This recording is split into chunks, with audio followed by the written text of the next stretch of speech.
చెప్పాడు కదా ఆయన పని చేయకుండా అన్నీ అయిపోతాయని. అందుకే కదా ఈ పని చేశాడు. ఇప్పుడు 3 బ్రీచ్ చేసుకుంటూ చూడని వ్యక్తిని ఏమంటాం మనం? అదే మరి ఈ రాష్ట్రాన్ని వారిగా దారుణంగా చేసిన వ్యక్తిని ఏమంటాం మనం? బాధ్యత ఉంటే మరి చేస్తారా? అంటే ఒక చేతగాని వ్యక్తి సమర్థించుకునే విధానం పనిచేయొద్దని సమర్థించుకుంటున్నాడు. మనందరికీ పని లేదు.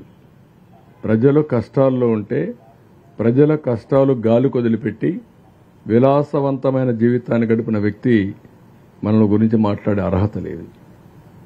అదే గాని ఈరోజు ఇలాంటి ఇప్పుడే కాదు, ఏ రోజైనా ఈ రాష్ట్రంలో వరదలు వస్తే పట్టించుకున్నాడా? వరద వస్తే బాపట్లలో కార్పెట్ వేసుకొని నడిచిన వ్యక్తి, డయాస్ పెట్టి పొలంలో నష్టాన్ని చూసిన వ్యక్తి, ఇప్పుడు నేను బురదలో తిరిగాను కాబట్టి బురద నీటిలోకి వచ్చాడు. ప్రజానాయకుడు అనేవాడు సేవాభావం ఉండే వ్యక్తి. ముందు మనం ఆచరించి ఇంకొకరిని ఆచరించమనాలి. నేను ఆ బురద నీళ్ళలో పోకపోతే మా అధికారులు ఎందుకు పోవాలి? అడిగే రైట్ నాకు ఎక్కడుంది? అంటే మేము వాళ్ళు పోకపోతే వాళ్ళు ఏం కావాలి? అక్కడ నాశనం అయిపోవాలనా? అంటే ఇది బాధ్యత. అందుకే నేను చెప్పాను మీకు, ఇలాంటి వ్యక్తులు రాజకీయాలకు అర్హత లేని వ్యక్తులు. ముద్దులు పెట్టి లోపలికి పోయి 10 సార్లు చేతులు కడుక్కునే రకం ఇవి. అంటే ఇవన్నీ డ్రామాలు ఆడితే రాజకీయాలు రాణించలేరు. సిన్సియారిటీ ఉండాలి, మనస్సాక్షిగా పనిచేయాలి. ఇలాంటి వ్యక్తిని నేను చాలాసార్లు చెప్పాను. అతను ఒక స్ప్లిట్ పర్సనాలిటీ, ఒక సైకో.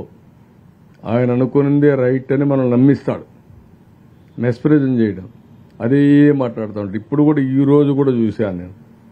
మా ఇంటిని కాపాడుకోవడానికి ఆ పక్క వచ్చే నీళ్లు ఈ పక్క పంపించానంట. Can you tell? బుద్ధి జ్ఞానం ఉందా? మీరు కూడా వినేవాళ్ళకి మీకేమన్నా ఉందా? అలాంటి వ్యక్తులను సమాధానం చెప్పమని అడగడానికి మీకు మనసు వచ్చిందని అడుగుతున్నా.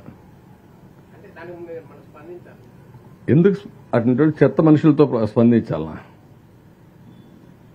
కాదు,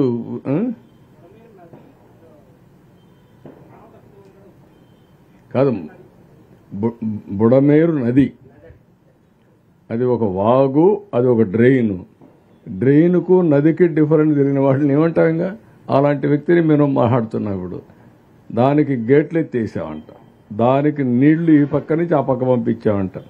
మా ఇల్లు అవతల సైడ్ ఉంటుంది, బుడమేరు యువతల సైడ్ ఉంటుంది. అంటే నీళ్లు కూడా ఒకవేళ ఒక అబద్ధం చెప్పినా ఆ అబద్ధం కూడా కనీసం నాలెడ్జీ లేకపోతే ఏమనుకుంటారో. నేను ఒక బాధ్యత కలిగిన వ్యక్తిని, నేను ఒక మాజీ ముఖ్యమంత్రిని, మొన్నటి వరకు ఇప్పుడు ముఖ్యమంత్రిని. నేను మాట్లాడితే మీరేమనుకుంటారండి?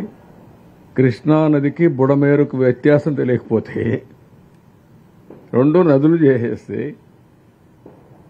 ఇలాంటి వ్యక్తులు రాజకీయాల్లో ఉంటే మన దురదృష్టం కాకపోతే ఏంటిది? ఈ రాష్ట్ర ప్రజల దురదృష్టం కాకపోతే ఏంటి?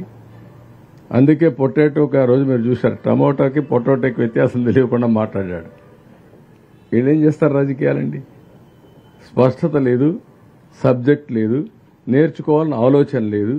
సాయంత్రం అయితే గల్లాపేట తిరిగి ఎంత వచ్చిందో చూసుకుంటారు. ఈరోజు కలెక్షన్ ఎంత అని. ఇలాంటి వాళ్ళు రాజకీయాలు చేస్తాను. ప్రజాహితం కోసం పనిచేసే పరిస్థితి రావాలి. ఆ రోజులు అయిపోయినాయి. మొన్నటి వరకు మోసాలు చేశారు, కానీ మీ మోసాలు ప్రజలు అర్థం చేసుకుంటారు. నాకు పని లేకుండా తిరుగుతున్నా, ఈయనకి ఎక్కువ పని అయిపోయి ఇంట్లో కూర్చొని ఎక్కడికక్కడ ఇది చేసే పరిస్థితికి వస్తున్నాడు. ఏమంటారు? వెళ్ళాడా? రేపు వెళ్తున్నాడా? పోస్ట్ పోన్ చేయలేదా? కాబట్టి ఆయనకి పని ఎక్కువ ఉంది కాబట్టి లండన్ పోతున్నాడు. మనందరికి పని లేదు కాబట్టి మీరు రిపోర్ట్ చేస్తున్నారు, నేను తిరిగి పనులు చేస్తున్నా.